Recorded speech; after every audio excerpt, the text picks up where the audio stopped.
Hoje, uma live com o Oscar Cirino, que recém lançou um livro. O título da live de hoje chama-se O Gozo nas Adições. E essa live é uma live em que iremos falar sobre o livro Psicanálise, Drogadição e Atenção Psicossocial, que eu tive o prazer de realizar o prefácio, em que eu intitulei Elogio aos Usuários da Língua, mesmo em atos sempre haverá um dizer. Eu vou agora fazer o convite para o Oscar poder entrar na live. Vamos lá, encaminhando o convite para o Oscar Cirino. Oscar Cirino, mais uma vez um prazer imenso de ter mais uma live, já é a terceira juntos, não?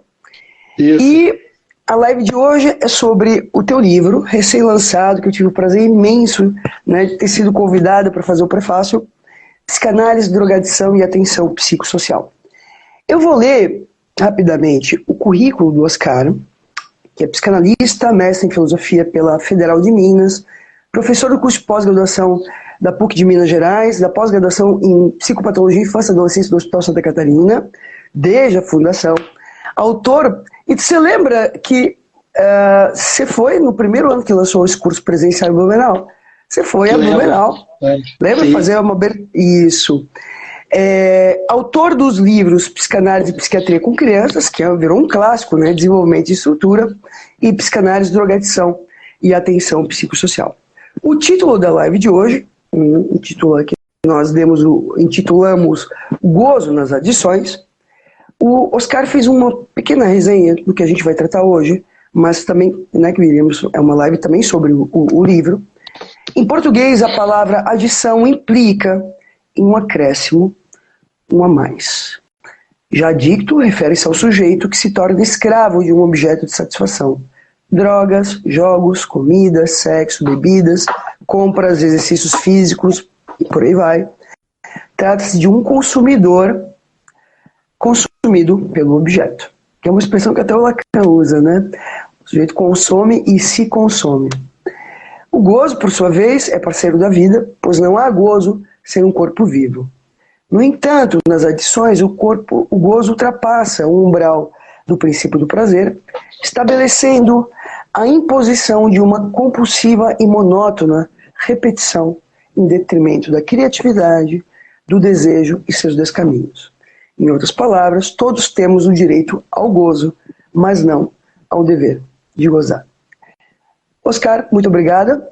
Com você a palavra. Queria escutar um pouco sobre a ideia do livro, né? E para quem não sabe, o livro é organizado em pequenos capítulos, na verdade são artigos que ele publicou no jornal, um livro muito gostoso de ser lido, eu adorei a leitura, né? Queria escutar um pouco a ideia da publicação do livro, né? Queria que você falasse um pouco do teu trabalho, né, como diretor do Centro Mineiro de Toxicomania, enfim, vá lá, com você a palavra. Bom, Michele, é uma satisfação novamente eu poder participar da sua live, que já é uma tradição, né, no meio psicanalítico, né? Sempre a gente está tendo notícia de diferentes convidados e diferentes pessoas com diferentes questões, e é de uma riqueza impressionante. Você está super de parabéns por tomar essa iniciativa, esse trabalho, né, de organizar e de manter, né, porque já tem uma boa data. Quanto tempo, Michele? Tá indo para 2 anos já. 2 anos. Todas as quintas-feiras, basicamente. Quando o convidado não pode na quinta, a gente faz na terça e por aí vai. Então, é uma decisão, né, um desejo, vamos dizer, decidido, né, de manter esse espaço de interlocução, de troca com os colegas, né?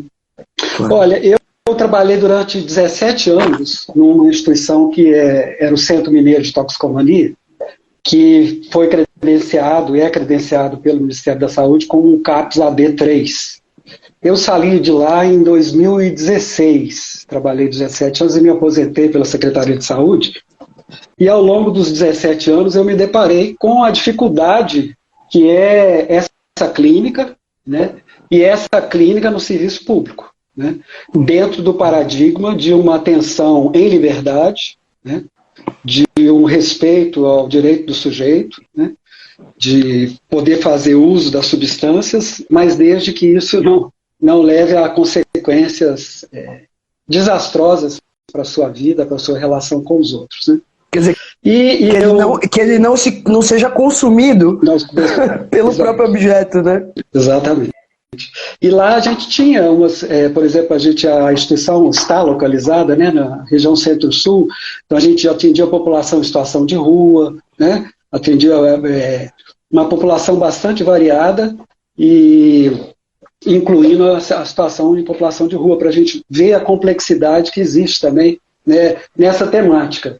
Né? É uma temática atravessada efetivamente por questões econômicas, políticas, morais, né, culturais, né, religiosas, né, e eu, como sempre também, ao longo desses anos, mantive relação com o discurso da psicanálise, e essa própria instituição foi criada, já marcada pela presença do discurso da psicanálise.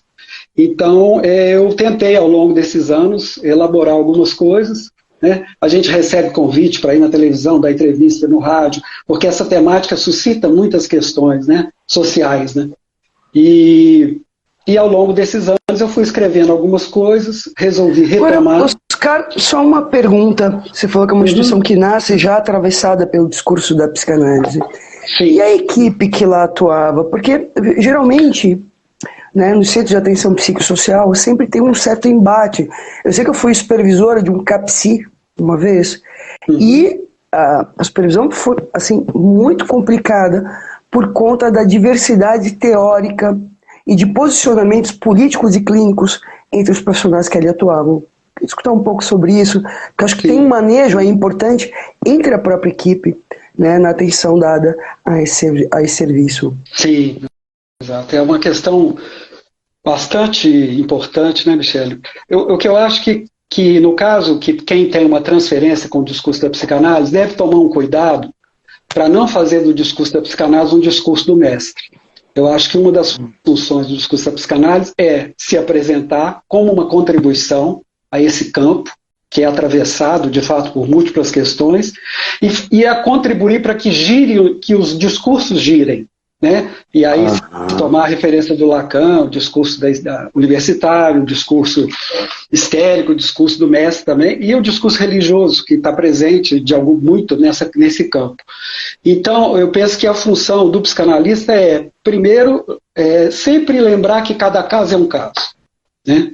Que cada sujeito que está ali, quer dizer, retirar um pouco essa noção geral de drogadito, toxicômano, alcoolista, e igualar a todos, porque o problema, maconheiro é assim, cocainômano é assim, craqueiro é assado. Quer dizer, é um ponto essencial, vamos escutar esse sujeito, né? E isso que eu acho que é quase uma pegada, que é quase uma pegada preta-porter, né? O sujeito já sabe, o profissional já sabe do sujeito antes mesmo dele abrir a boca, nessa lógica, né? Maconheiro é assim, cocainômano é assim. Tá. Lá.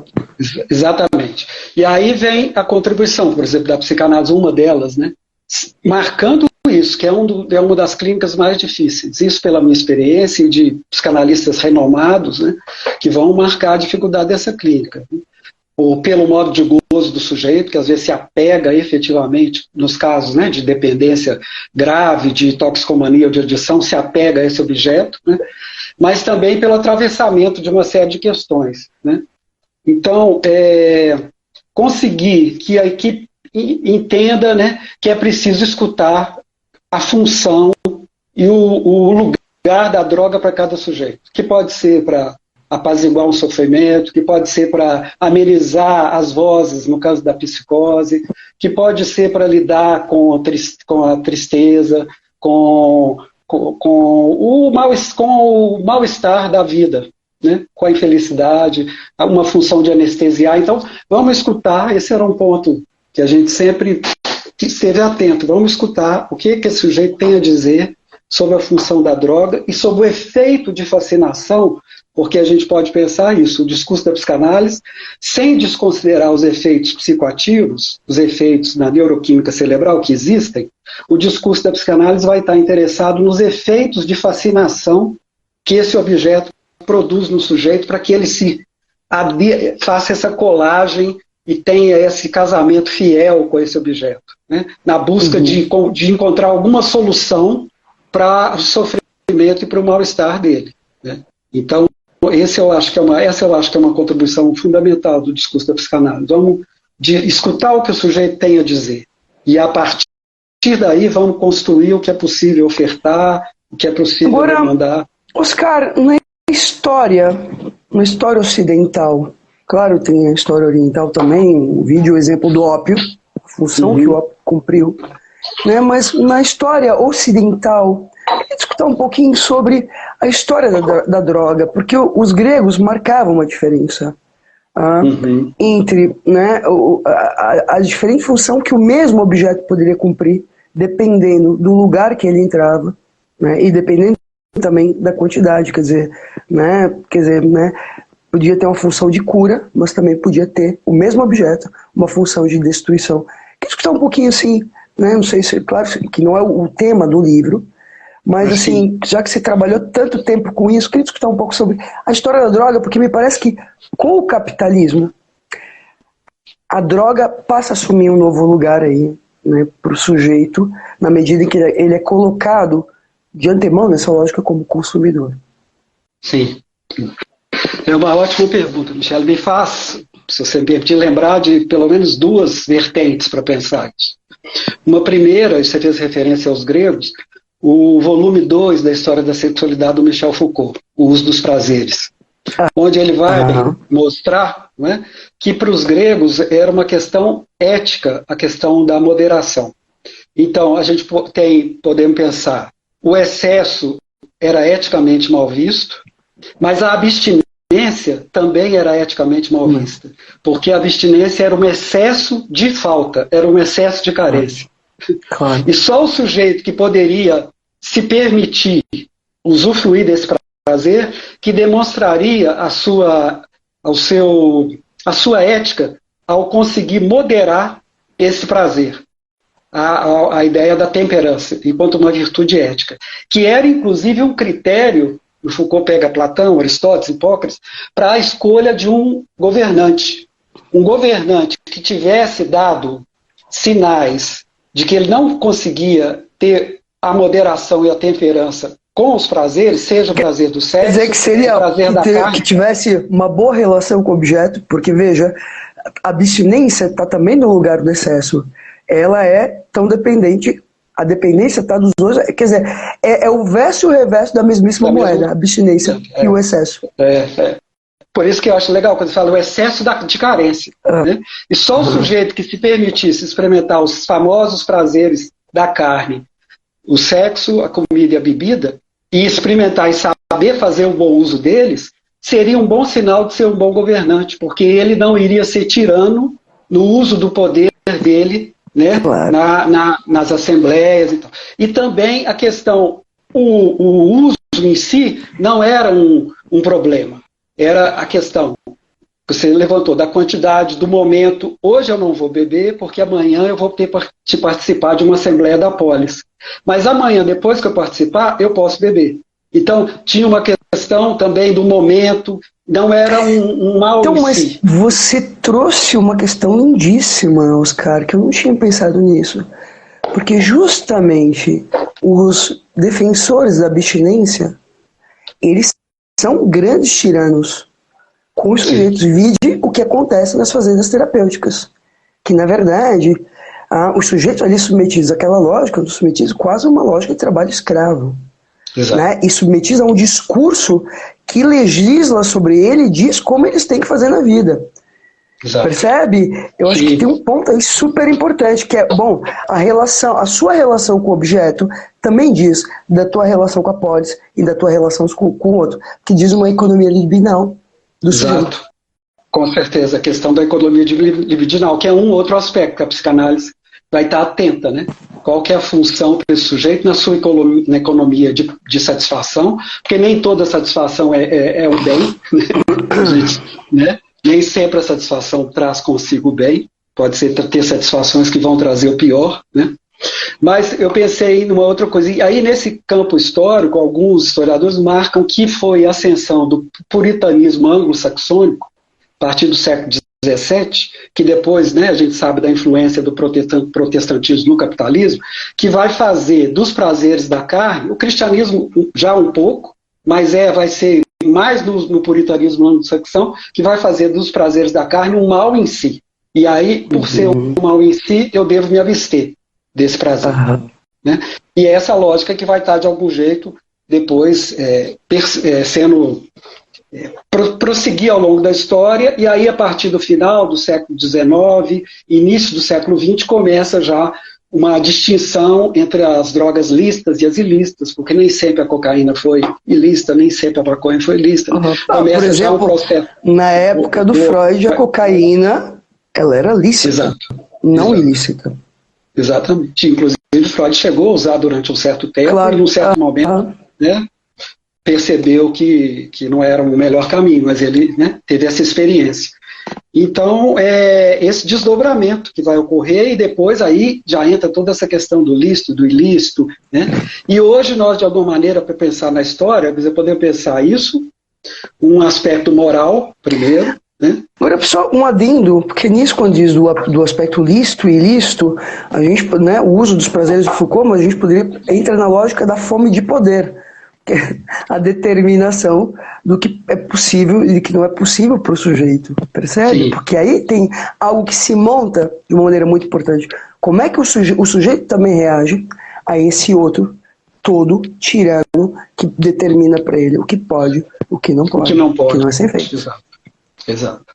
Que, de alguma maneira, é o discurso religioso que vai, de alguma maneira, estar se apropriando disso, né? Quer dizer, as comunidades, muitas delas, né, vão se apropriar desse discurso religioso para exatamente direcionar o sujeito, como ele deve agir, o que ele deve vestir, o que ele deve, né, daquela ideia que o próprio Freud, o Lacan, de algum jeito, o discurso da religião é um discurso, é o reino do sentido, né? Ele dá sentido a tudo. Né? Dá sentido à morte, dá sentido ao sexo, dá sentido à isso no Triunfo das Religiões. Exato, exatamente. Aí lembrei, só para retomar, que a gente pode pensar um momento onde o uso de drogas tinha um aspecto muito moral, podemos pensar, é um mal, o sujeito é vagabundo, o sujeito... Depois uma apropriação pelo discurso médio, a partir exatamente da ideia da abstinência, que vai se perceber a partir especialmente do álcool, né? Que o sujeito, quando tinha um uso intenso do álcool, que rompia, manifestava sintomas orgânicos bem característicos, né, assim, de abstinência, desde tremor, ansiedade, até problemas do aparelho intestinal, diarreia, vamos até afetar o sistema nervoso central com convulsões, com delírio tremens, né? Tem uma apropriação do discurso médio, e hoje em dia a gente pode falar de uma toxicomania generalizada, no sentido que se expandiu, né? Não são apenas as drogas chamadas ilícitas, substâncias psicoativas, mas os fármacos e também as drogas de performance, né? Viagra, energéticos, anabolizantes, etc., que vão estar todos, né, buscando algo que alguns colegas falam, que não é tanto sanar um déficit ou uma dificuldade, mas nos fazer sentir melhor do que bem. Eu vou usar isso para ficar melhor do que bem, para eu poder gozar mais. Acho que no fim seria... A gente poderia tomar, né, porque veja, todo o uso, acho que é muito importante, tem um artigo da Ana Costa no livro, o livro negro da psicopatologia contemporânea, organizado pelo Alfredo e pela Silvia Fendrick, intitulado Medida de Gozo Comum, em que ela fala, né, que o que se espera de uma análise, que cada um possa construir a sua medida de gozo. E o que a lógica atual coloca? Uma medida de gozo comum para todos, portanto, preta por ter. É isso que você falou. Né? Quer dizer, eu não preciso nem escutar o sujeito. Eu já sei sobre ele antes. Agora, quando você fala, né, dessa relação, né, do sujeito com o objeto e com o fármaco, e você falou das drogas de performance, é interessante, porque olha que interessante, né? Tanto o exercício físico quanto, né, os anabolizantes e as drogas usadas para trabalhar mais, aumento da performance, me parece que entram na mesmíssima lógica. Mas é interessante porque, né, e mais, socialmente aceitas. Veja o que acontece com as crianças. Se uma criança Vamos pegar um dado importante para quem está escutando a live. O Brasil hoje é um dos países que mais medica crianças no mundo. Nada menos, o estudo da Anvisa, e é o meu tema de doutorado, mostra que no período escolar, veja bem, Celino, no período escolar, 26,8% das crianças brasileiras são medicadas. Tomam medicação para ir para a escola. Isso é um dado estarrecedor. Agora, é interessante que, em nome de um diagnóstico, socialmente aceito. Sim. Quer escutar um pouco sobre isso, Oscar? Sim. Só pensei também, quando você fez aquela outra questão histórica, do uso que o sujeito faz, é uma expressão, né, que o Jacques Derrida retira, né, um livro dele que se chama Farmácia de Platão, que ele vai fazer um estudo sobre a escrita, onde ele retira do Fedro, diálogo de Platão, o termo farmacon, para dizer exatamente isso que você disse anteriormente. Quer dizer, o mesmo objeto, dependendo do modo como o sujeito lida com ele, pode ser um remédio ou um veneno, dependendo da dose e do modo como o sujeito lida. Então a gente pode encontrar, muitas vezes, para um psicótipo, o uso da maconha sendo um remédio, né, para invasão de palavras. Quando eu fumo maconha eu fico mais calmo, não fico doido, né? Meu pensamento para de me perturbar. Quanto a gente pode encontrar pessoas que vão se tornar dependentes do diazepam, chamado diazepam, né? Que é um remédio que pode se tornar um veneno. Essa não tinha escutado, não. De todo dia. Então, o remédio pode se tornar um veneno e aquilo que socialmente é considerado um veneno pode se tornar um remédio. Então, vai depender do uso que o sujeito faz, né? Daquele objeto, da dose, do lugar que aquilo entra para ele. Agora, sobre esse excesso, é impressionante, né, Michele? Essa banalização, né, do recurso aos psicofármacos para lidar com o sofrimento. Não que eles não tenham o seu lugar, obviamente, né, mas esse tipo de coisa faz com que muitas vezes o sujeito pense que ele está sofrendo do neurotransmissor, que ele está sofrendo da ausência de serotonina, de dopamina, do que seja, e não de outras coisas. Porque vai reduzir muito a complexidade do sofrimento psíquico a uma questão neurológica, neuroquímica, né? E aí, muitas vezes, o sujeito se desimplica com o seu sofrimento, a família se desimplica com a função que ela tem em torno da criança de ser um outro, né? Que pode estar acolhendo, pode estar protegendo, pode não estar... né? Existe, muitas vezes, uma desimplicação desse outro da criança, seja a família, seja a escola, né? E toma aquele sintoma que ela apresenta, uma inquietação, uma dificuldade de concentração, já faz uma leitura, e as crianças, né, a gente sabe disso, as crianças podem ficar inquietas, hiperativas, insone, porque o pai está desempregado, porque o pai brigou com a mãe, porque nasceu um irmãozinho novo, porque mil questões que porque podem é abusada fazer sexualmente pelo próprio pai, ou enfim, sofre violência da mãe. Exato. Eu tô pegando pesado agora, porque me parece que o diagnóstico ele acaba cumprindo uma função de tampão e de encobrimento das questões do próprio sujeito, seja ele uma criança ou um adulto. E mais, no caso de uma criança, muitas vezes, e a minha experiência clínica, Celino, há 20 anos trabalhando, estudando TDAH e trabalhando com crianças diagnosticadas com TDAH, qual é o efeito que, em 20 anos de clínica, eu tenho percebido?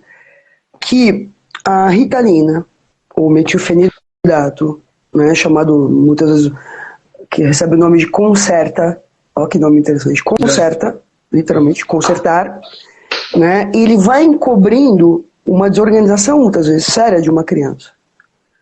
E já recebi muitos casos de crianças que passaram a infância inteira sendo medicadas com Ritalina e que eclodiu uma psicose violenta na infância, um surto psicótico. Por quê? Porque a Ritalina, ao invés de ser uma medicação, a criança a lidar com seu sofrimento, ela encobre uma desorganização que incomoda os adultos. Sim. Os adultos. Então, a Ritalina ela serve para acalmar o adulto, não a criança. Porque a criança, a agitação psicomotora dela, ou a desatenção, É o modo como ela pode expressar o sofrimento dela. Agora é interessante, em nome de um adulto que não suporta o sofrimento da própria criança. Né? É o livro do Leclerc. Na medida em que eu não posso fazer um luto da criança ideal, mata-se uma criança na realidade. Sim. O livro Mata-se uma criança. Sim. E leva a essa desimplicação, né, de quem envolve a criança, de se perguntar sobre o endereçamento, né, que está se fazendo a essa criança. Né, o lugar que ela ocupa no desejo, um pouco esse aspecto que é muito, né, o aspecto do amor paternal é muito narcísico, né, e muitas vezes isso o Amor do Manoni trouxe, eu gosto dessa referência dela, que ela começa a tratar deficientes mentais, crianças com dificuldades às vezes orgânicas. No livro Criança Retardada e Sua Mãe. E sua mãe, exato. Que ela vai colocar o quê? Que um filho que nasce com uma dificuldade grave, né, é uma ferida, e aí no narcisismo dos pais. E os pais vão ter que fazer o luto exatamente dessa criança idealizada, que sempre é diferente, né? Só que quando vem, né, a criança idealizada é sempre uma e a que vem é outra, mas quando vem com uma dificuldade mais grave, eles têm que fazer o luto dessa criança para poder efetivamente amar e desejar esse filho que veio do jeito que foi possível. Agora, Oscar, o Leclerc vai um pouquinho adiante da Manoni, porque apesar de ser, enfim, é de 77 o livro do Leclerc. A Manoni, né, é antes ainda, mas é interessante porque o que o Leclerc vai falar? O que se trata é de um luto da criança que eu não fui. Do luto da criança? Que os pais não foram. Da família que eles não tiveram. A gente poderia tomar, e agora tomando a tua experiência, que eu sei de muito tempo, com sujeitos, né, que faziam uso abusivo de substâncias psicoativas, independente do nome da substância, é possível, partimos do pressuposto de que essa entrega do sujeito como objeto a ser consumido pela droga também tem a ver com uma impossibilidade dele de fazer um luto do sujeito que ele não se sente à altura do que o outro espera dele. Porque eu acho que tem um ponto importante aí, né? Eu queria discutir um pouco sobre a tua clínica, porque muitas vezes quando você escuta um sujeito, perdi um emprego, agora eu vou encher a cara de cachaça, quer dizer, como se o sujeito fosse embora com o próprio emprego, e ali ele se lança numa posição de objeto. Porque, tomando aí o seminário 4, as relações de objeto, em que lá que vai falar dos 3 registros da falta, a privação, a frustração e a cassação, quer dizer, os 3 registros, o registro do real, do imaginário e do simbólico. A gente poderia tomar justamente a toxicomania como sendo uma impossibilidade do sujeito de alguma maneira, de lidar com o registro da falta. Eu queria discutir um pouco sobre isso, Oscar. Esse me parece que é o grande ponto, Michel, né? A dificuldade de lidar com o registro da falta, dificuldade de lidar com a demanda e com o desejo do outro, com as expectativas, né, do outro, e essas expectativas vão surgir exatamente no âmbito do trabalho, no âmbito da família, de construir família, de trabalhar, de ser um bom cidadão, né? São expectativas que vão ser colocadas sobre ele. E ele, muitas vezes, vai fazer, então, uma parceria com esse objeto silencioso, porque é um objeto que não demanda, é um objeto que não deseja, e é um objeto que ele, então, não tem que se haver com esse aspecto da demanda e do desejo do outro, que é o ponto, eu penso que central da dificuldade dele. O Freud usa na Contribuições à Psicologia do Amor a ideia do casamento feliz do bebedor com a garrafa de vinho, né? Eu escutei uma vez um sujeito, 28 anos, tinha poucos anos de casado, que começou a ter uns impasses no casamento, chegar mais tarde, não procurar mulher, né? E a mulher desconfiada dele, que ele devia ter outra mulher, né? Ou devia estar tendo alguma... efetivamente devia estar traindo a mulher. E ele né, contornava aquilo porque ele tinha, né, uma certa vergonha também de admitir a dependência dele para a cocaína, mas num certo dia ele vem com um pouquinho de cocaína na mão, mostra para a mulher e fala: você quer saber se eu tenho outra? Eu tenho outra, sim, olha ela aqui, e mostra a cocaína. Quer dizer, faz essa parceria, né? Clinicamente eu já escutei situações tão interessantes disso. Por exemplo, uma pessoa... Mas eu posso só te dar um exemplo que eu lembrei de uma adolescente que eu atendi no consultório. E como eu atendi sempre, bom, dei aula na graduação durante quase 15 anos, e a aula acabava 10h30 da noite. Geralmente eu passava no posto para pegar um lanche, alguma coisa, e ia para casa. E me chamava a atenção que essa adolescente estava sempre com uma mochila, uma adolescente bem obesa, bem obesa. E ela ia no posto, e olha que interessante, ela ia no posto todos os dias, ela enchia aquela mochila de bolacha recheada, salgadinho, né? E um belo dia, eu curioso, pergunto para ela, e a prática dela, diária, era de lotar aquela mochila, se trancar no quarto e comer escondida dos pais. Percebe que tem algo aí de uma resposta ao outro, porque veja, no teu livro você fala algo importante, né, que tem algumas drogas e mais, né, esse objeto colocado no lugar de droga, seja, e aqui eu quero avançar, seja atividade física, trabalho, cocaína, álcool, comida e por aí vai. Talvez a gente possa pensar que ele tem essa função de promover um certo corte na relação com o outro que causa mal-estar a ele. Então é quase como ali, ela comendo escondida, ela faz um gozo, fica num certo gozo que você no seu livro chama um gozo autístico. Ela e o objeto comendo, quer dizer, né, interessante, mas também numa posição de fazer escondido do outro. Sim. Queria escutar um pouco sobre isso, porque eu acho, me parece que aí está a chave importante. Percebe? É interessante, um exemplo, na clínica com crianças, quando, né, já vi, né, os casos de anorexia, bulimia de crianças, o que você percebe? Que a criança responde não comendo ou comendo tudo em resposta ao olhar do outro. Por exemplo, mães que ficam... Tem um caso do Alfredo Jerusalém que ele conta, a menina vai parar na UTI, com 40 quilos, porque é uma mãe que ficava com os bugão em cima da criança, e a criança, obviamente, que não comia. E é impressionante, porque, por exemplo, eu já tive crianças com 3, 4 anos, que chega na minha clínica com uma anorexia gravíssima, e uma intervenção que eu, né, alguns casos que eu fiz foi, quem vai lidar? Quem vai tratar dessa comida agora vai ser o pai. A mãe tá fora da jogada. Parece mágica, Oscar. A menina voltou a comer. Percebe? Eu queria discutir um pouco sobre isso. E o que você ia dar um exemplo? Desculpa, eu te cortei aqui. Eu vou tentando compor, assim. Eu acho que a discussão é bem importante. Sim. Eu nem me lembro mais qual que eu ia dar. Não, você deu o exemplo do cara que mostra a cocaína e diz, não, sim. Isso, essa é a minha amante. Sim. E a gente pensar, por exemplo, a questão da anorexia, o objeto da anorexia é o nada, né? O cachorro ficou doido. Acho que está chegando. Meu filho não está em casa, eu não sei o que foi. Mas daqui a pouco é Krypton.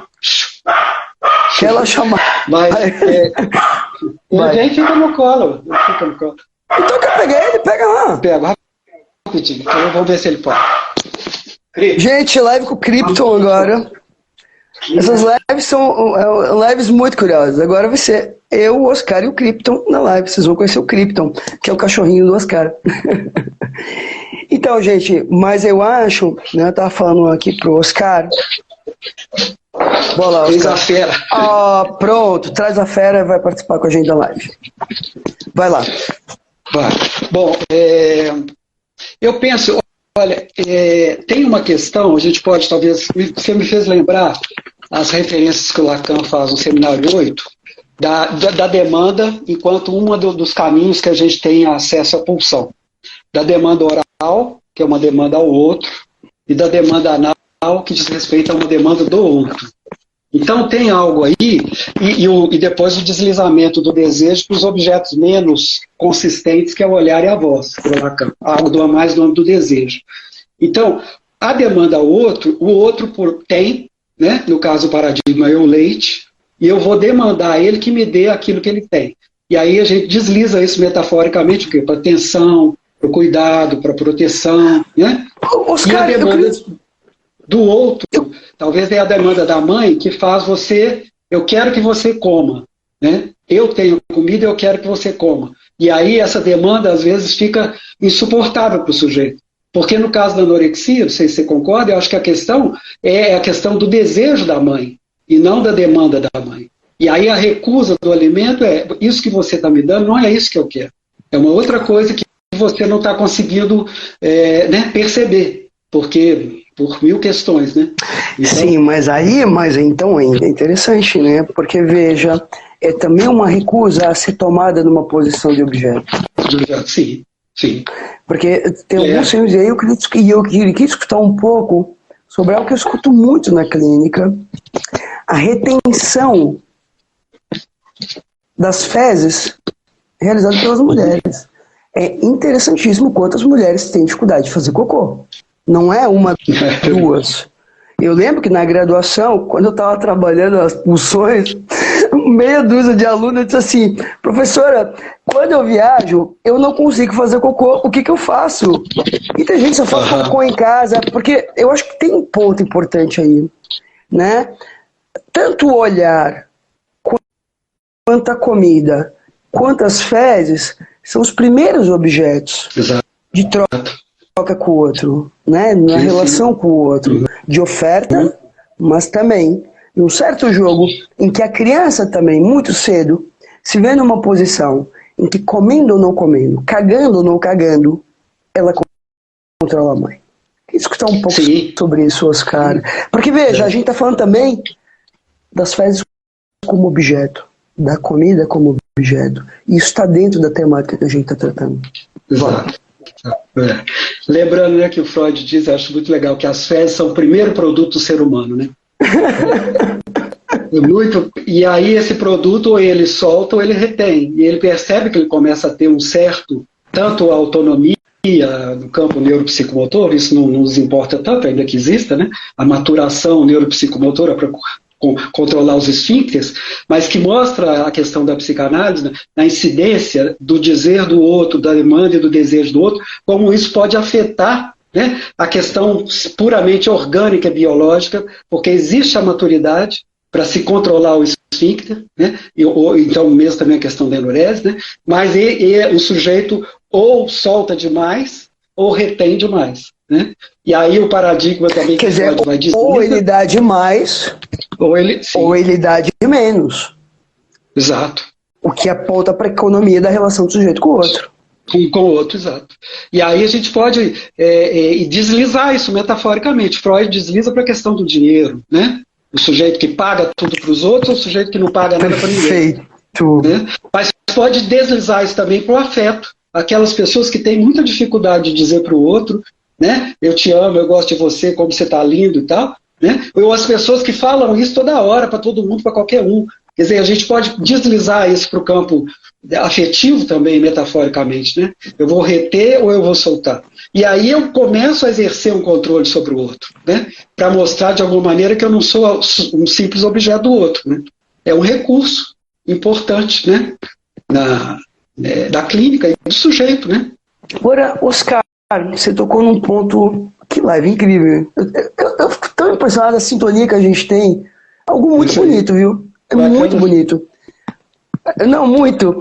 Agora, vamos pensar um pouquinho. Você estava numa clínica, e nisso o Freud falou muito nos artigos, no Recomendações aos Médicos dessa psicanálise, nos artigos sobre a técnica, do lugar do dinheiro, ou da participação do dinheiro no tratamento. Como é que é isso? Né? Eu acho que tem muita gente leiga que está participando aqui do live, que fala um pouco sobre a função do dinheiro no tratamento. Sim, legal. Eu acho que não, posso até nesse... E mais, num serviço público, como é que é isso quando o sujeito não participa ativamente, pagando, tirando literalmente do seu bolso para poder sustentar o seu próprio tratamento? Aí se levantam questões interessantes. Eu queria pegar uma que tem uma nota aqui de uma que eu faço. Nessa clínica, um parâmetro interessante para pensar a questão do dinheiro, olha que coisa legal, é de uma colega esse artigo que eu cito aqui. O modo como o sujeito se relaciona com o dinheiro, aqui ó, depois de 2 meses, porém, teve uma recaída. Vou dar um fragmento aqui, vou comentar mais específico nessa clínica, mas a gente pode deslizar para outras. Tá? Depois de 2 meses, porém, o João teve uma recaída motivada, segundo ele, por R$ 50 que teria achado na rua enquanto coletava materiais para reciclagem. Eu lembro desse Quando caso. relatou o fato, pediu desculpas. Reconheceu sua dificuldade em lidar com o dinheiro, suposta razão de outras recaídas, que eles chamam, recaída. Né? Para ele, o dinheiro, assim como para outros drogaditos, não se desloca de um objeto ao outro, não circula, já que na posse dele, o sujeito não se divide, não se pergunta sobre o que quer comprar. A fissura surge com força e a pressa de uma certeza. Dinheiro significa droga e ponto final.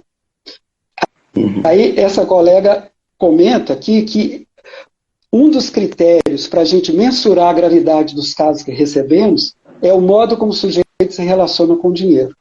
Porque ela fala, os casos nos quais o paciente, o sujeito, consegue separar parte do dinheiro para pagar as contas de luz, água, telefone e usa o restante para se drogar, são diferentes daqueles em que ele queima imediatamente todo o seu dinheiro nas drogas.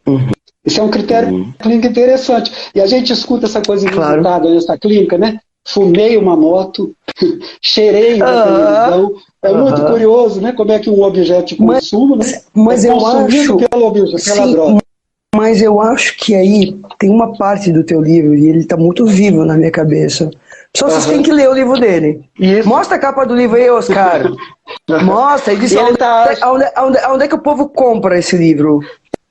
Ele está nos sites, na Amazon, no site da editora Gente, da Pri, na Martins Fontes. É imperdível, tá? É imperdível. Tem uma parte muito bonita do teu livro que você vai falar também desse sujeito que ao fumar uma moto e a queimar um carro, ele também faz uma recusa à lógica capitalista, que de alguma maneira opera. É o livro, pessoal. O livro se chama... Oscar. Psicanálise. Vai, faz propaganda aí, Oscar. Vamos! Vamos vender produto, rapaz! Vamos vender o objeto.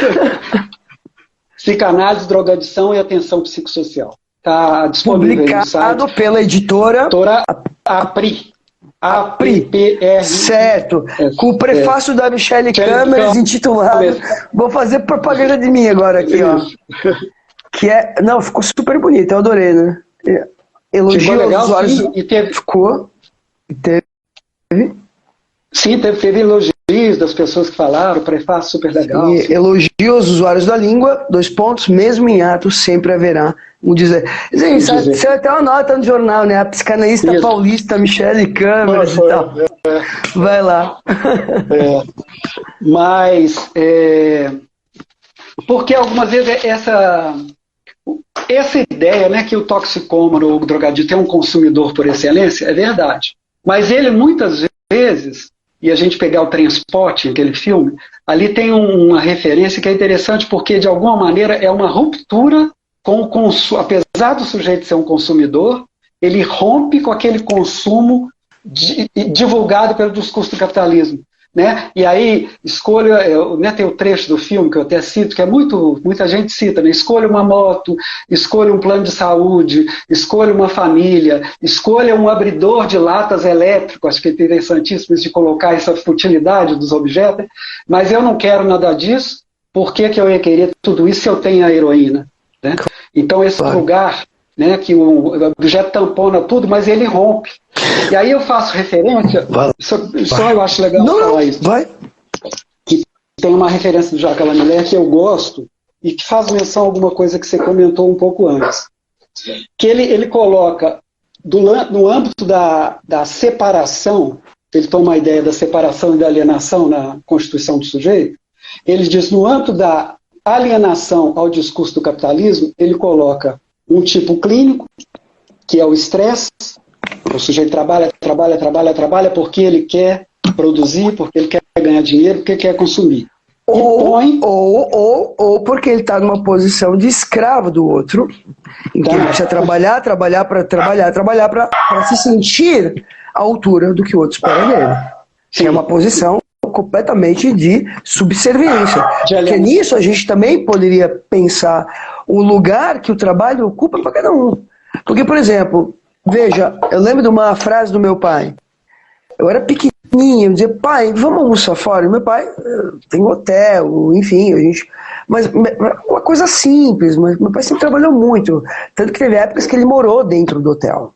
Meu pai não morava com a gente, de tanto que ele trabalhava. Mas é interessante, porque tem uma passagem da história do meu pai, e que eu acho bonito retomar. Porque, veja, quando ele, na 8ª série, cidade do interior, só tinha escola até a 8ª série, era uma escola de freiras, pública, gratuita. E as freiras vão até o meu avô e diz assim, a gente quer ofertar uma bolsa para ele estudar na melhor escola de Florianópolis. Meu pai era o crânio da sala de aula dele, assim, era o mais top.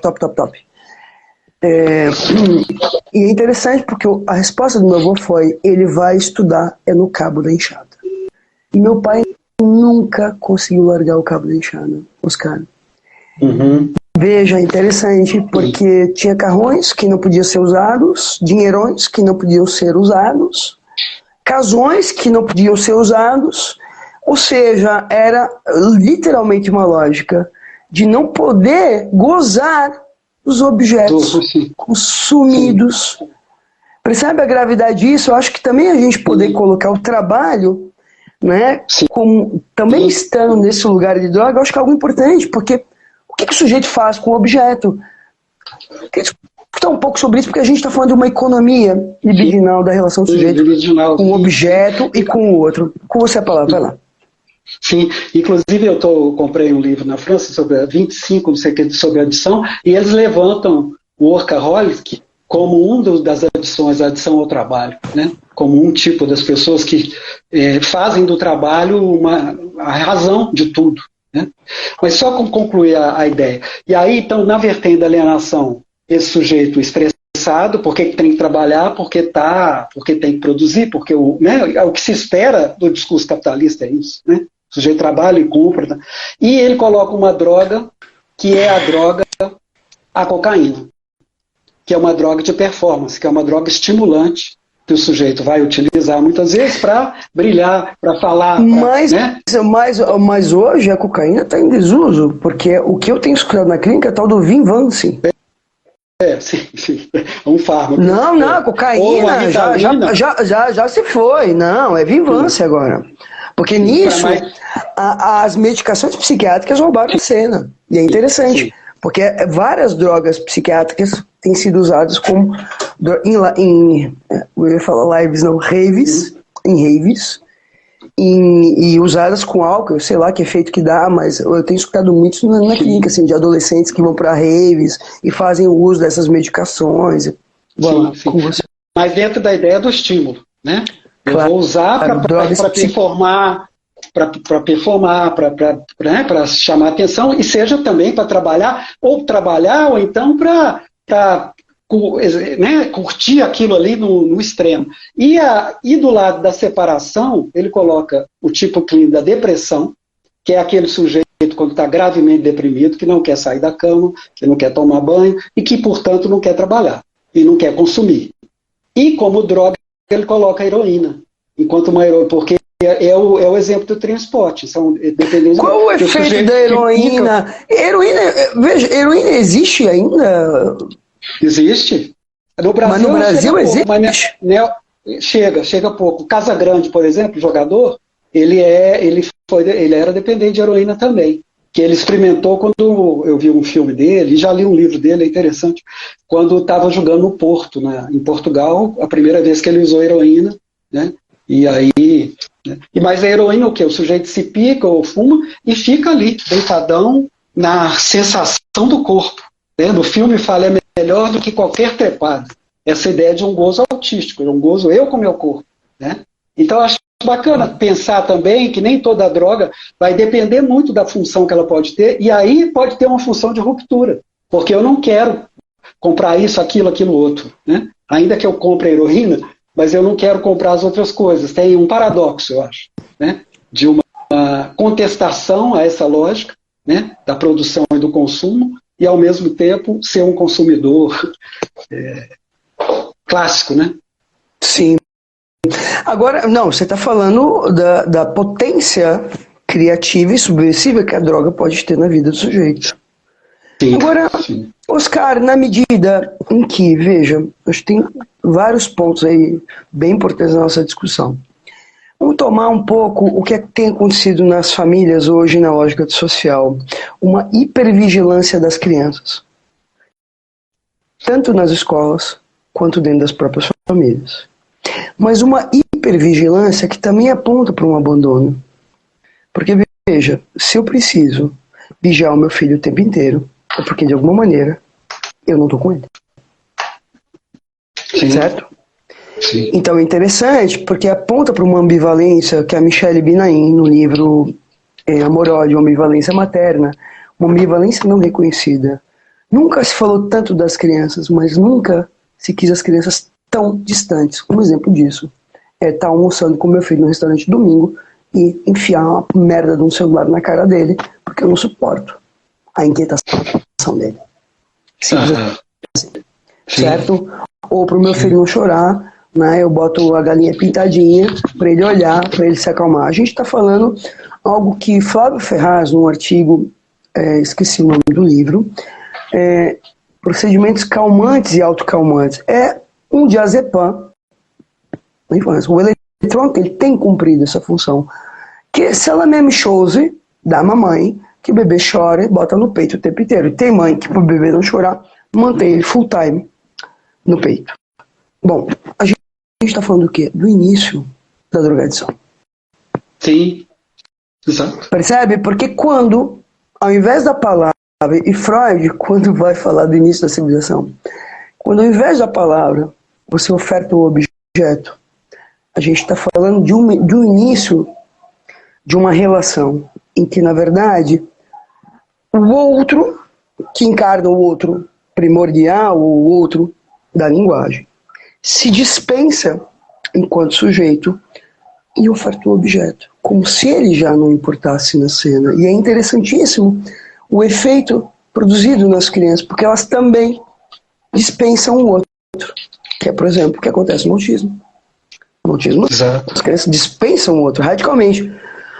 Um exemplo para quem está assistindo a live e quer retomar isso, leia o livro O Primeiro Ano de Vida, do René Spitz, em que ele vai falar de dois fenômenos que ele encontra no pós-guerra. A depressão analítica e o hospitalismo. Crianças que, tratadas de uma maneira em série, se dão conta da ausência do desejo do outro. O que elas fazem? Começam a se retrair, recusa, não comem mais e morrem de inanição. Queria discutir um pouquinho sobre isso, porque como é que isso aparece na clínica, Oscar? Porque Freud, quando vai formular a clínica da histeria, ele vai falar de um infantil. Ele vai conhecer a infância dessas histéricas na boca das mulheres adultas.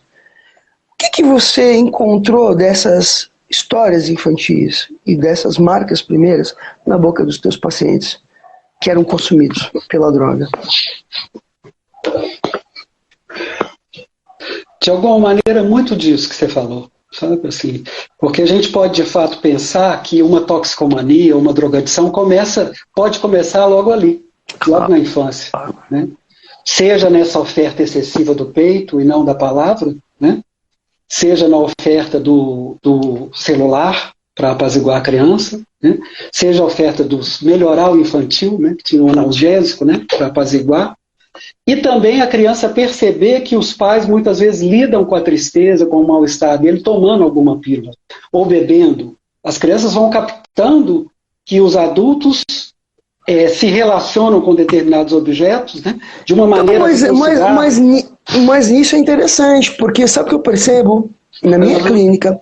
Que filhos de alcoolistas, por exemplo, que viram o pai enchendo a cara todos os dias, odeiam bebida. Interessante, porque um efeito...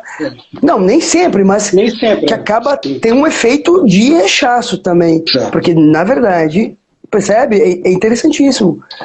Porque, e nisso, obviamente, que a gente tem que tomar no 1 a 1, né, Oscar? Sempre no 1 a 1. Mas, na minha experiência, quando aqueles alcoolistas clássicos mesmos, é interessante, os filhos têm total aversão. Sim. Agora, eu estou falando de uma percepção que não é para todos, né, gente? Exato, exatamente. exatamente. Porque tem caso exato que também o sujeito vai gozar daquele mesmo jeito que o pai, né? Mas já também acompanhei muitas pessoas assim, que têm pavor e horror da bebida. Exatamente pela marca de tudo de sofrimento que trouxe. Bater na mãe, briga dentro de casa, né? Sujeitos que chegavam e ficam dormindo e ficam quietinhos, para depender do que jeito que o pai vai chegar, né? Porque se chegar gritando e fazendo alguma coisa e indo bater na mãe, ele tem que levantar e fazer alguma coisa, mesmo sendo uma criança, às vezes, de 10 anos, 11 anos, de enfrentar o pai, né? Então, de fato, tem esse lado também. Mas tem um lado, às vezes, dessa transmissão de alguma coisa ali que o sujeito vai achar que ali está uma solução para um certo mal-estar e um certo sofrimento. Né? Pois é, mas aí, Oscar, a gente... Vai. Esse lugar do objeto, né, da oferta do objeto, é algo lá do Seminário 4 também, que você lembrou. E se espera o dom do amor, né? Não se espera, e o dom do amor daquela ideia bonita do Lacan, que é amar é dar o que não se tem. Não se tem para quem não o quer. Não quer. Né? Então a mãe, né, dá a comida o tempo inteiro, dá o celular o tempo todo, mas não dá esse outra coisa que diz respeito à transmissão de algo diferente de um objeto de necessidade. Né? Agora, eu tenho uma pergunta para te fazer. Na lógica social atual, você me inspirou agora, a gente poderia pensar que o que os pais fazem hoje é uma demanda excessiva sobre a criança. Você está feliz, você quer isso, quer aquilo, quer... Tá tudo bem, tá tudo bem, tá tudo bem. Um exemplo, a criança é vigiada na escola e em casa por câmeras, para saber se está tudo bem. Que efeito que a gente poderia pensar nesse sujeito? O sujeito precisa se esconder. Perfeito! É um pouco isso. Acho que ele precisa ganhar uma região de sombra, né? Para que senão, porque isso é muito intrusivo, né, Michel? É muito invasivo, muito intrusivo. Ele fica em carne viva, quase desnudo, né, aos olhos do outro, né? Exatamente. Agora, nesse sentido... Michel, eu queria hoje fazer uma pergunta para a gente conversar, porque eu coloquei esse textozinho, que eu mandei para a live, num grupo de colegas que se chama Intercambiantes do Brasil inteiro, que trabalham com o tema de drogadição, de toxicomania.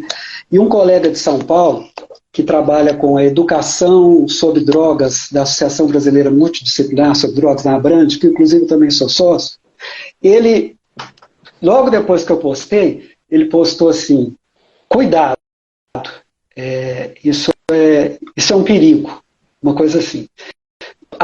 Aí por quê? Eu perguntei para ele. Ele demorou um pouco, depois ele respondeu, e achei interessante para a gente pensar. Ele falou que essa equivalência entre esses objetos, sexo, droga, comida, exercício, jogo, ele diz que esses objetos trazem questões bastante específicas, as quais atingem... deixa eu só concluir. As quais atingem diferentes camadas sociais e econômicas. Então, e ele, o que eu coloquei do direito ao gozo, ele também problematizou, falou que isso é algo complexo, pois nós estamos no pleno da luta de classes ou na guerra social. E ele é uma pessoa que parece, muita militância política e muita afinidade com o marxismo e tal, e tem uma leitura, né, da psicanálise, parece, de uma maneira. Aí eu ponderei com ele algumas coisas, sabe, tá rolando um debate legal. Mas eu acho que é um ponto para a gente talvez conversar, né? Então, mas Oscar, me parece que até, e é isso que o pessoal quiser comentar também, do que a gente está falando até aqui, não é uma equivalência que a gente está fazendo entre esses objetos. Tanto que fica muito claro nessa live que a gente está falando, dependendo do lugar que o objeto é colocado, ele cumpre uma função diferente. Exato. Ou seja, na verdade, esses objetos não existem. O que existe, tá? Né, esses objetos literalmente não existem. O que existe é o lugar que cada objeto é colocado por um sujeito na economia libidinal dele. Ponto 1. Porque aí já mata isso. Agora, segunda questão, me parece sim que, né, e nisso eu quero compor com uma discussão feita Andréa Guerra e de Minas, por sinal, Andréa, vou mandar essa live para ela. Ela acabou de lançar um livro sobre o sujeito suposto suspeito. Suspeito, exato. Eu vi o título. Que vai ter agora o lançamento aí. Aí onde a gente fez o lançamento nosso, por uma nova, lembra? Ali na livraria. Esqueci. Faz tempão isso, né?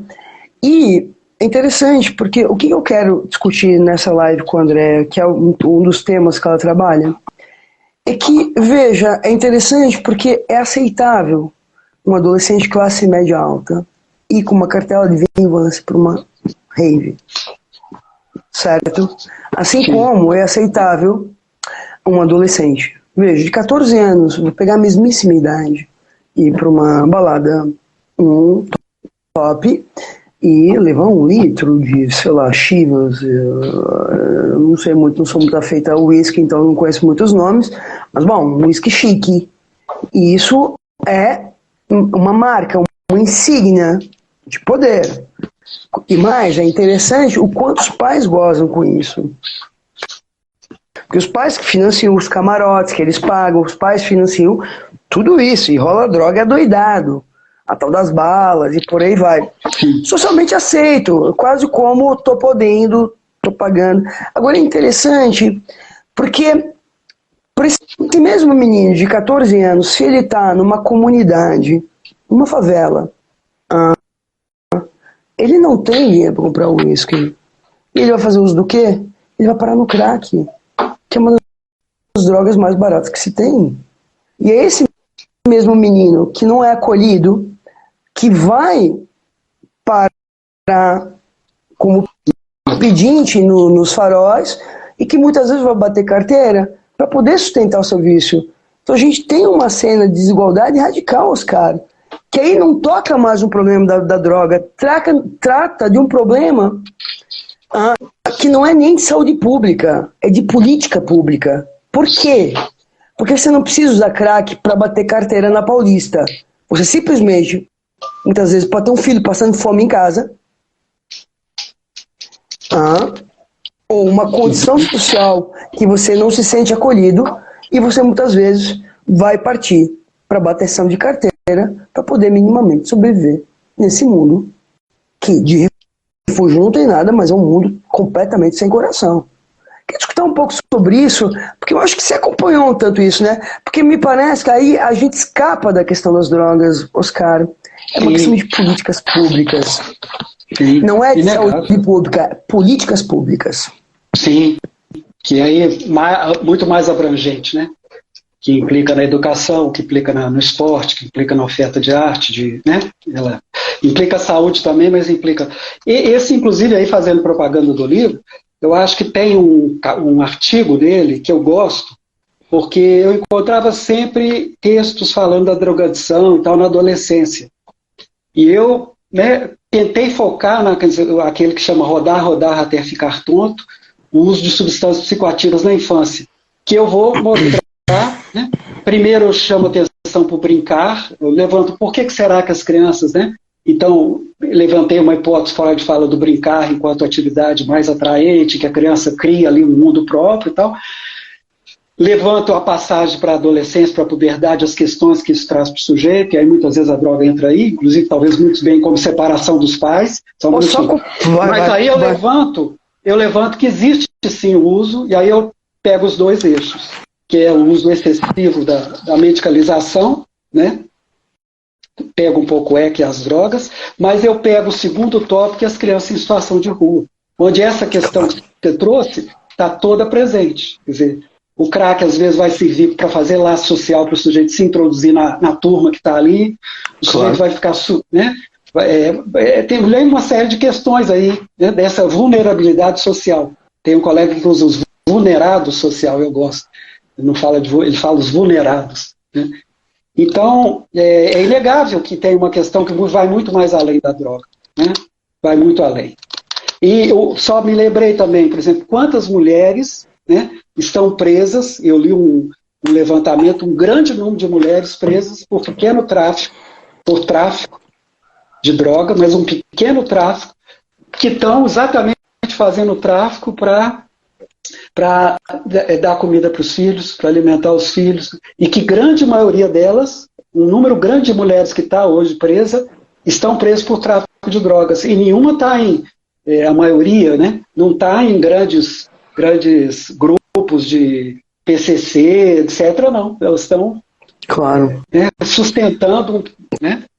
Queria sugerir para quem está assistindo a live a leitura de 2 livros importantes. Um do Gilberto Dimenstein, intitulado O Mistério das Bolas de Gude, em que ele vai falar da invisibilidade, né? Que eu acho que é um livro assim, muito importante. Né? E um livro publicado pelo Caco Barcelos, intitulado Esmeralda, Por que Não Dancei? Que é a história do Gilberto também. Mas quem escreveu não foi o Caco Barcelos? Não, o Caco Barcelos, ele entrevistou ela. Tá certo. Então, que eu ia, a história da Esmeralda do Carmo Ortiz, que vivia...